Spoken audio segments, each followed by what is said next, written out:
Listening Library presents And the River Drags Her Down by Jihyun Yun. Narrated by Reese Gray. For daughters and for latchkey kids. But something is wrong.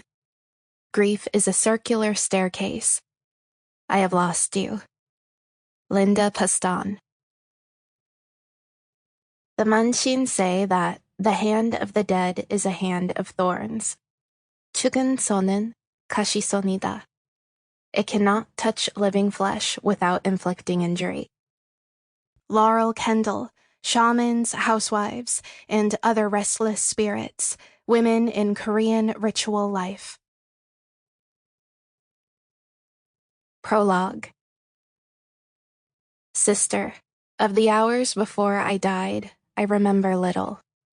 Only the watercolor blur of the aspens made livid with wind.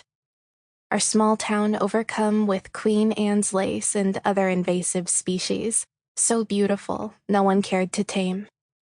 I remember my feet stuttering on the trestle bridge tracks I'd balanced on countless times before, arms outstretched as if to take flight. I fell instead. My breath steamed white before my face. It was only after my head hit the rain-glutted river, after my hands failed to find purchase, and I was tugged swiftly under, that I realized I might not survive. Water killed me before cold could. My lungs, an overfilled vase. Thank you, Lord, for letting what couldn't be painless at least be quick. Search teams trawled the river, but I'd been carried away too far. It took days for me to be found, blue and swollen, snagged across a distant bank's rocks. Online, the boy who came across me said he thought my mass of rib-length hair was a tangle of beached seaweed until he saw the rest of my body. Every so often, a photo of me post-mortem crops up across forums, to be ogled, like the spectacle that all untimely deaths inevitably become. But I was loved. In the Korean way, our family wept at my wake for 2 nights and 3 days. You rejected all food and rice wine offered until you weakened and were carried out like a doll. My funeral was small. Our family took me home in a celadon vase, embossed with white deer filigree.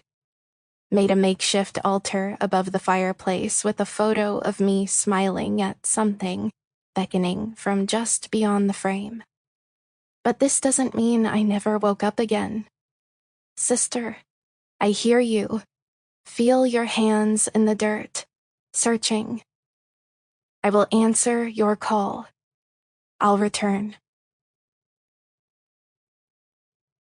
Part 1.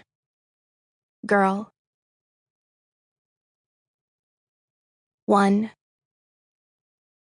Despite her best efforts, the rat was dead. Soojin knew it by the way Milkiss didn't leap toward the cage door the moment she entered the room. Normally, the sound of her pawing the newspaper shavings or scuttling down the ramps was an omnipresent music.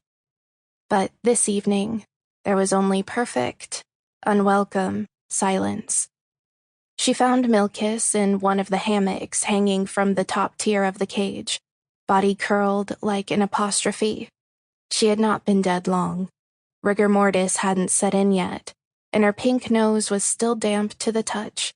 At least she had died painlessly, unlike last time, when her mammary tumors grew as large as almonds from her underbelly. Soojin pulled the rat into her palm.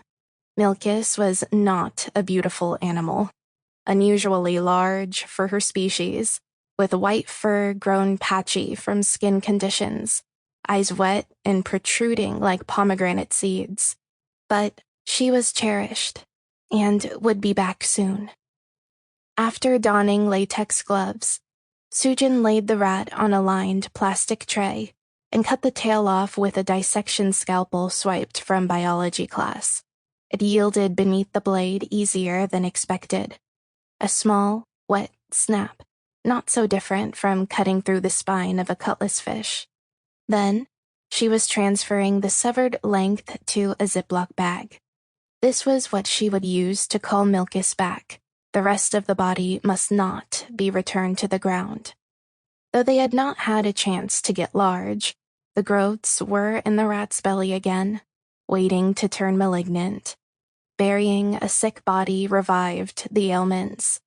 Best to work with a healthy cut, or from scratch, which is to say bone. But the tail was immaculate. It would work well.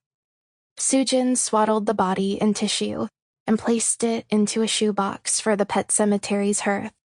The blood where it was severed spread crimson ringlets through the white, and she swallowed hard against the familiar sickness rising in her throat.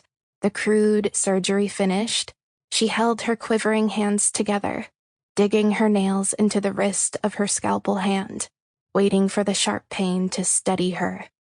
At only 17, Soojin Han was no stranger to death. She had seen Milkus expire and rise countless times. But this would be her first time resurrecting anything alone. Her sister, Mirae, though only a year older, had been the bold one, who could calmly stomach anything, and so had always taken the bloodier tasks upon herself. "Close your eyes," Mirae would say, and by the time Soojin opened them again, the grim division would be done. The healthiest body part neatly excised from the rest, ready to be fed to earth and fire, respectively. Last fall, Mirae drowned in Black Pine River, which wended its way through their small town and beyond it. Soojin still glimpsed her sister everywhere, Mirae at the sink, humming as she rinsed suds off dishes, Mirae in the golden hour light, brushing her hair by the window, screen popped out, feeding strands to the wind. Mirae, named after the Korean word for future, which she would never possess. The intervening 10 months between her death and now had mitigated nothing. Soojin still felt picked at by grief's carry-on birds. A tap on the wall startled her. Her father stood by the door, eyeing her warily. "Knock, knock," he said, aiming for levity and missing. How anyone could make knock, knock sound like a grave missive, Soojin would never know. He cleared his throat, but did not cross the threshold, opting instead to lean on the doorframe, arms folded across his chest. His awkward body language irritated her. It hadn't always been this way. Just a year ago, Soojin, Mirae, and their father would lounge in front of the TV, laughing at game shows. They would cajole him into midnight drives to the gas station for shitty taquitos and Coke slushies. Their small family unit had felt tight and impenetrable. But after Mirae's death, everything changed. "Leaving tonight?" Soojin asked. Her father's face was gaunt, darkened with uneven patches of stubble like dapples on a horsehide. "Yeah," he nodded. "The house is stocked up. If you need anything, call. I'll be home every weekend." Their home was in Jadeacre, a tiny resort town afflicted with too much beauty, nestled between miles of woods and towering bluffs. The sea, such an uncanny shade of blue, it was like diving into the iris of an eye. The summers were long and sultry, and asphyxiated with tourists brandishing money like green artillery. For a few months, all was generous. The fruit-bearing trees, the nesting birds, the shallow bays where tourists paid heftily to dive by day for 3 endangered red abalones, and illegally snuck in by night for more. But in the off months, the town became dreary and isolated, taxed by rain that beat the landscape into mulch, A waterlogged softness grew into everything, and the town... Sample complete. Ready to continue?